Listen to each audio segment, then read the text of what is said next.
would like to invite our next speaker, Professor John Adams, to give his talk titled The Role of Knowledge Management in Achieving Efficiency, Effectiveness, and Value for Money in the Public Sector. Professor John, please take the floor. ازيك؟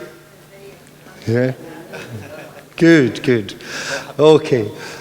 Well, this morning I want to talk about a very different subject from the previous talk, but it is connected. And it's also connected to the talk from, I think it was Dr. Peter from the United Nations yesterday, and Helen Gilman from IFAD regarding knowledge management. Now, the focus of my talk is not knowledge management. It's value for money in the public sector. But when Professor Alkhalifa asked me to come here, I had to think long and hard, how do I integrate value for money, or VFM, into knowledge management? And in fact, it's a difficult thing to do, but it is essential, and it's becoming more and more important. Now, just to give you some background, the concept of value for money began in the public sector. It basically started about 320 years ago in something called the National Audit Office of the UK government. The National Audit Office was the first ever government department to be created, and its job was very simple: to make sure that taxpayers' money was protected. Not only protected in terms of not being stolen, but also protected in the sense that, is the money being used properly? Taxpayers' money is not like shareholders' money. If I have shares in IBM and it goes down, too bad, bad luck. But as a taxpayer, I have a share in how the government spends my money, and I expect it to spend it wisely and not to waste it.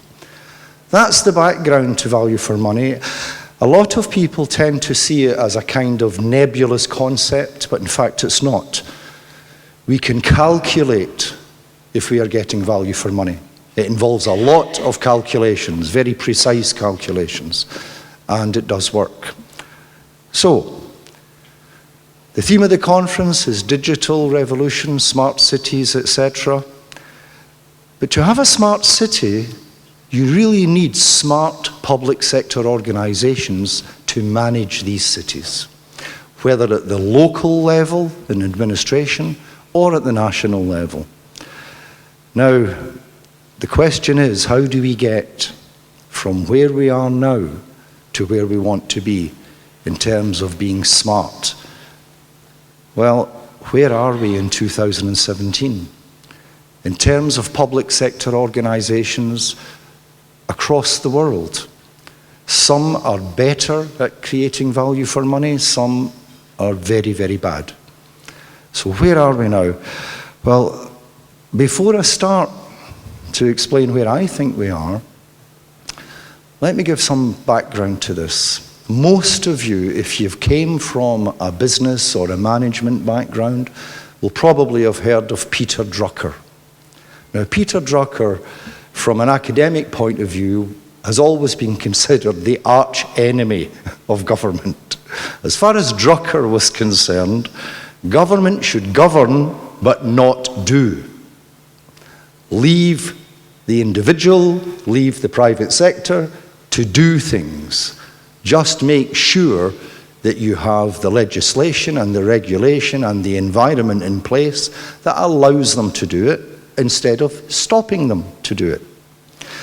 Now, Drucker's argument is not supported by a lot of people, has not been supported by a lot of people. However, what he said in the 1970s, 80s, 90s started to come back. And what we're seeing, I think, in the last 10 years is not so much an acceptance of Drucker's point of view by academics, but an increasing acceptance of Drucker's point of view by the general public.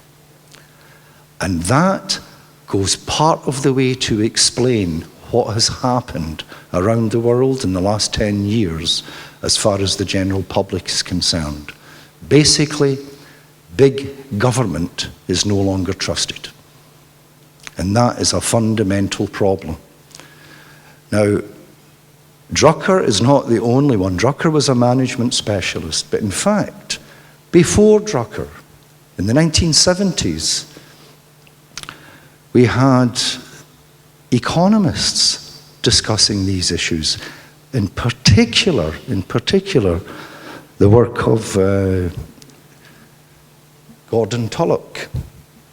Now, Gordon Tullock argued that if someone's household garbage can be taken away for $50 in one part of New York, why is it costing $2 in the next district?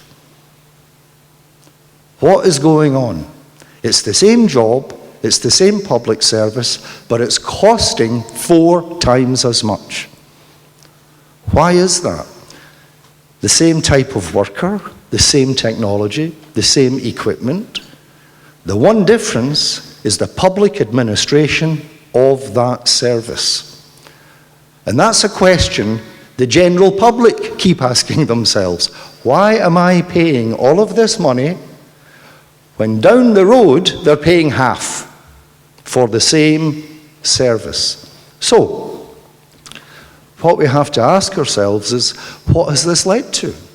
This increasing questioning of what government or local government or a public sector agency actually does. Increasing criticism, not just from academics, but more importantly, from the general public. Well, where are we? As far as I'm concerned, we do have an increasing rejection of big government all around the world. And alongside that, the rise of so-called populism, people reacting in a negative way to being told what is good for them, and they're fed up with it. And we see that recently at the US election in November. We've seen it in the UK with Brexit.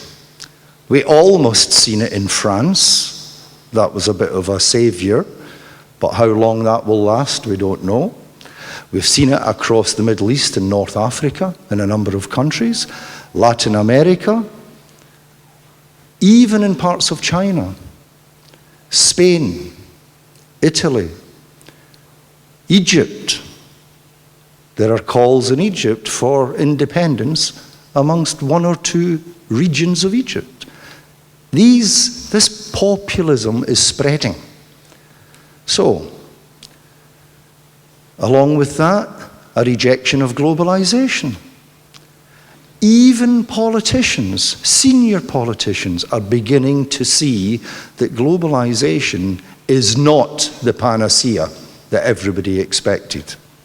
So, basically, the general public in many, many countries across the world do not have the trust in local or national government or public sector organizations that they did have just 10 years ago. And that's a problem. It's a problem because it can lead to the kind of things like Brexit or to extremist politics all around the planet. It's a very, very serious problem. So, how do we reverse it? One of the fundamental problems with this rejection of big government is the gap between what the public get and what they were promised or what they expected. Whether it's education, for example, your 7-year-old goes to school, you expect him, on day 1, you expect him to come home with some books. He doesn't. because the school doesn't have the books. So why are you paying this tax? Something as simple as that. You go to hospital, the medicine's not there. If any of you saw the news this morning, Venezuela, that's exactly what's happening in Venezuela right now. The public services have collapsed because the money is not there and the general public are asking, okay, where is it?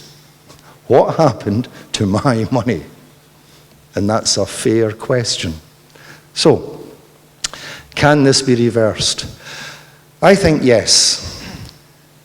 If government, and increasingly in Europe especially, they're starting to recognize this, start to pay attention to what people actually want and not what they think they need. Because that's been the fundamental problem for far too long. And that way, value for money is likely to be assured. This is, I don't know, you probably can't read that from there. This is the concept and application of value for money in the UK. This is the latest version from the National Audit Office. It's their job basically to inspect, like the UN inspection agents, to inspect what public sector organisations actually do with taxpayers' money. And you can see at the bottom the economy, efficiency and effectiveness, the 3 E's. There is a 4th E that is not always applied, it's equity. Equity in public service. But economy, efficiency and effectiveness, those are the key ones. Economy means opportunity cost. If you spent $2 million on a kidney machine for a hospital, what else could you have spent those $2 million on? Maybe on medicine. Well, it depends. How many kidney patients are in your hospital district? 2. Oh, I see. So you've got 2 patients, $1 million each. How many school books could that have purchased? That's the opportunity cost. The efficiency is, have you bought the most efficient machines? How do you know they are the most efficient? And effectiveness simply means, do they do what they're supposed to do? For example, in the United States, efficiency in hospital care is measured in terms of bed turnover rate. How many patients go through the same bed in 24 hours or 48 hours? You see? And if it's a high number, then it's efficient. But if it's 10 patients in 48 hours, that's efficient. If 9 of them go to the morgue, it's not effective. So that's the problem. We can be efficient with public services. It doesn't mean we're being effective at all. So, this idea of value for money revolves around these 3 fundamental concepts: economy, efficiency, and effectiveness in everything that any public sector organisation does. And it's the process part of the VFM system where knowledge management can become very, very important. Because one of the major problems in public sector organisations is the loss of experienced staff. They are the ones who know how the systems work. They are the ones who understand the concept of value for money. If they leave or are transferred to another government department, the knowledge in that particular department is depleted, especially if no mentoring of new recruits or younger staff is done. So, we have to be smart. What does that mean? It means that we have to be able to be specific with targets. How many school children should be getting their O-levels, for example? That's a target. We have to be able to measure it. So it has to be measurable. We have to agree on these targets, and they need to be realistic. If government or any public agency, or even a private company, sets targets for its staff that are unrealistic, the staff will react negatively to that. If they are not part of the agreed targets, the work will simply not be done properly. And it has to be timely. We have to put strict time limits on achieving things. All of this doesn't guarantee, but it's more likely to lead to value for money for the taxpayer. Now, I know in Bahrain, many people do not pay tax. Is that correct? But you might be paying tax in the next 6 months, 12 months, because the government is discussing the introduction of value-added tax. Now, this links back to something that Professor McQuaid said. Value-added tax was introduced in Egypt just 6 months ago for the first time ever. It was introduced to replace the sales tax, but applied at a higher rate on different goods and services. It has meant an increase in the amount of tax that Egyptians have to pay. Egypt is also restructuring its income tax, its company tax, to increase the tax base. Now, why? Because the tax base itself is not big enough. The demands on the government, the public demands, are becoming stronger and stronger, and they, quite frankly, do not have the money. They can't keep borrowing. No government can keep borrowing, so they have to get the money from the taxpayer. That is becoming an increasing issue across the world, and one of the reasons, in the longer term, is because of what Professor McQuaid referred to, demographic change. In Northern Europe, China, much of Latin America, the population is getting older, the workforce is getting smaller, so we're going to have an increased demographic burden ratio on those who are in work. In the Middle East and North Africa and parts of sub-Saharan Africa, the population is actually staying relatively young or getting younger. But the problem with that is the number of jobs available. And if unemployment relative to the younger population keeps rising, which it is likely to do, then the tax base keeps falling. That also puts pressure on governments to raise taxation. Now, all of that means the purpose of delivering public service is to make sure that value for money is delivered with it. One way of helping that process is the introduction of knowledge management systems into public sector organizations in a way that complements achieving value for money. Now, one of the fundamental requirements to connect knowledge management and value for money is a proper and an agreed performance management system. We cannot expect people to perform, to achieve targets which they are not part of agreeing to. Otherwise, it's unreasonable. We won't be able to do it. Oops. Just go back. So,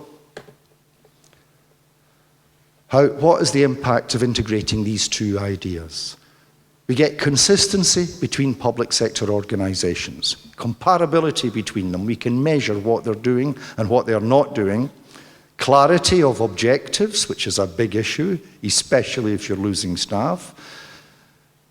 And most important is the existence and the elimination of subcultures within public sector organizations, where one department doesn't talk to another department, where people in the same department don't talk to each other. They are not sharing knowledge at all. They think knowledge is power, so they keep it to themselves. That's a disaster. And it all comes down to trust. I'll very quickly explain. The existence of vertical and horizontal trust in public sector organizations is a must. It also raises the issue of in economics, the classic principal-agent problem, but I don't have time to go into that. But certainly, this question of vertical and horizontal trust is very important. In this diagram, you can see in the left-hand bottom corner, that's an organization that is completely dysfunctional. Nobody trusts anybody. In 2007, a good example from the UK was the Passport Agency. The Passport Agency basically collapsed. Nobody would speak to anybody who worked in the Passport Agency. The bosses wouldn't speak to the workers wouldn't speak to each other. It collapsed. The top right hand is ideal. I have trust in my boss trusts me, I trust my colleagues. But it's extremely rare. That's the problem. The top left and the bottom right, here we have the possibility of enabling knowledge management to be implemented into public sector organizations, but only if the little cliques, the little subcultures that exist in these organizations can somehow be eliminated, either by incentives or disincentives. And for that, we need good succession planning, we need continuous training of staff, we need intensive training of new staff, continuous job rotation, but not short-term, medium-term, so that the knowledge is actually retained, and continuous reinforcement of the purpose of a public sector organization. Its objective, its service level agreements, I haven't mentioned those yet, but basically every public sector organization must have service level agreements in which they are achieving a particular level of service which the public expect to see. That will help deliver value for money. And all of this is measurable. There's hundreds of calculations behind these things. It is measurable, it is doable. Government is increasingly seeing that it can be done, and it should be done, and if they deliver value for money to the public, then maybe public trust can be restored. And this is how it should work. We should see over time an improvement in value for money, and you'll see in the knowledge management axis, the dip below the x-axis. That's depletion of knowledge. People are leaving. And then it builds up. Thank you. This diagram, over time, it should be the purpose, for example, of the finance ministry in Bahrain, the finance ministry in the UK, to follow that path, to be increasing value for money, usually with less money, becoming more efficient. And at the same time, retaining and expanding the knowledge of how they do that within the organization. Ideally through succession planning, where senior people are retiring or they might be leaving for whatever reason, and that becomes a critical part of the knowledge management system. Then in the next stage, it's improved again, and continuous improvement. Because after the 2008 financial crisis, I personally think the global economy is on a different track. We're no longer in the good old days of positive GDP growth, and everybody was confident in the future. Things have changed much more fundamentally than just what happened to the banks. The whole view of the global economy has changed. And personally, I think nobody really knows where it's going. We have all these forecasts, all these predictions. Nobody really knows. Thank you.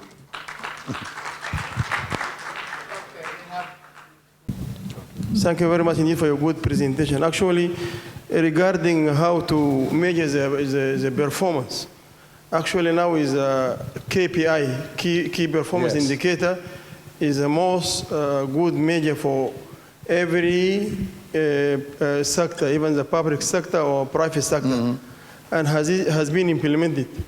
It is fair, and it has all the items of the performance. So the problem of performance management, I think, is solved by KPI, and it consists of two: one the items of the performance, and one is the peer, 360 degree. So I think this is very, very, very efficient and can show the efficiency, and can show the effectiveness, and can show the sustainability of the performance of the individuals and organization. Yeah. Okay, that's an interesting question. Yes, I've heard this before.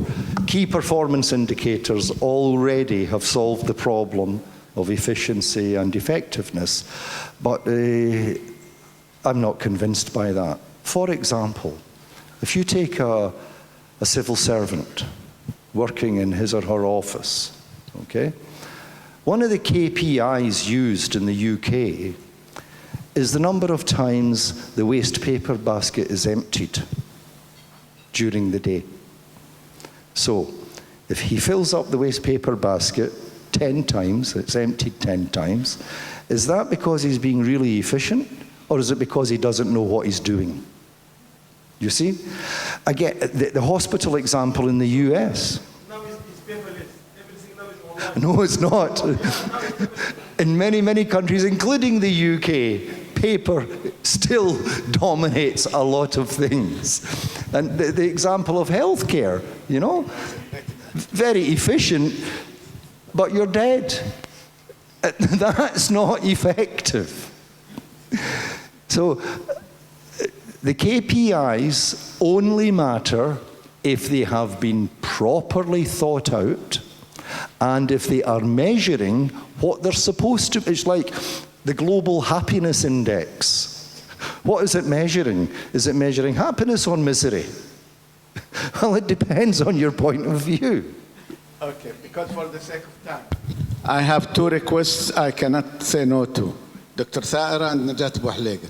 Saira, but please. No, I'm just, thank you very much, and I think just value for money works, should work for the public sector as well, because the global crisis were not government, in part. The second thing is, it's interesting what you said. This is more like a comment, but please answer about you know, the changing you know, government and how people feel about governments and big governments. But if there are separation calls in Egypt, there is also in the UK. Yes. So I think economy is a driver for all of this. So in part, government failed us, but also economists and your average worker had failed us as well.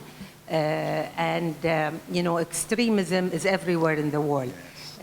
We can debate who created extremism in the Middle East, but it's also existing in America with the police force shooting black people, you know, with no offenses, and so on. So it's just something that, you know, as the economy fundamentally is changing, I think identity of human race is changing, you know, and at all sorts of levels. Yeah, I totally agree.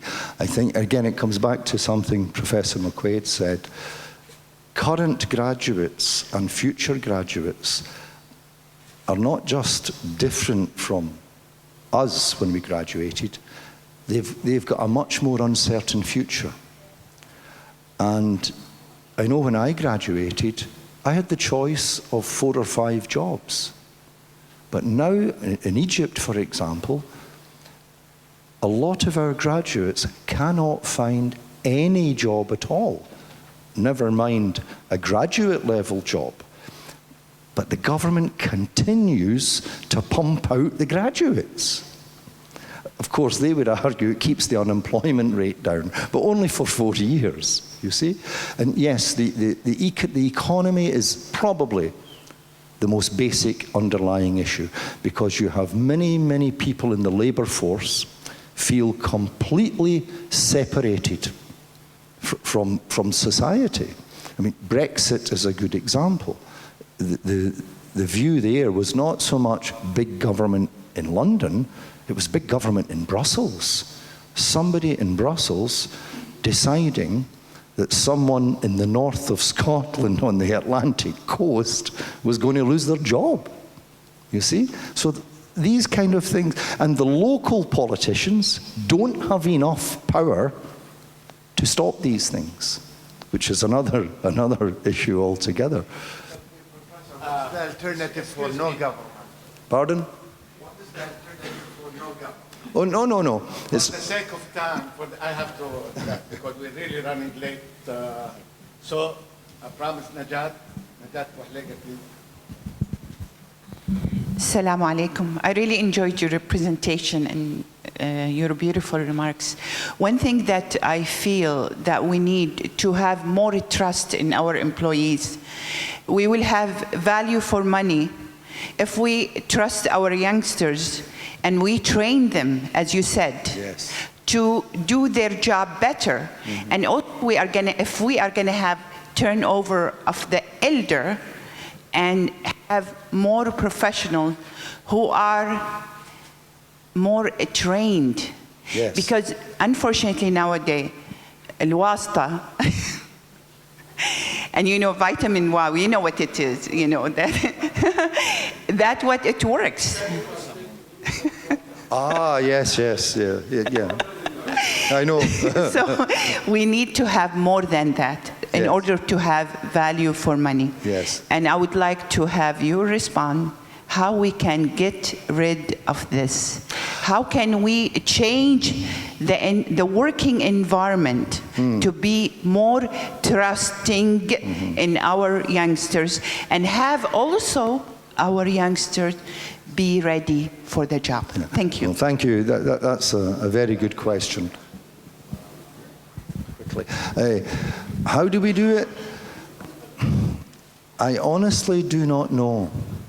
What I do know is that the older generation, people like us, right, really need to give younger people more room to express themselves, to give their opinions, and they need to be listened to. And I think this is a big problem, and it's a dangerous problem. Certainly in Europe, the youth feel they are not listened to at all. And that is a very dangerous issue. In the workplace, I think management needs to become more modern. They need to realize I cannot manage people if they resent me. And they will resent me if I order them to do something instead of explaining why it needs to be done. Absolutely. Okay. Now, ladies and gentlemen, I would like to invite Professor Abdallah Al-Hawaj, Professor Mansour Al-Ali, and Professor Alam Ahmed to please come on stage to reward our speakers with certificates of appreciation. Professor John Adams.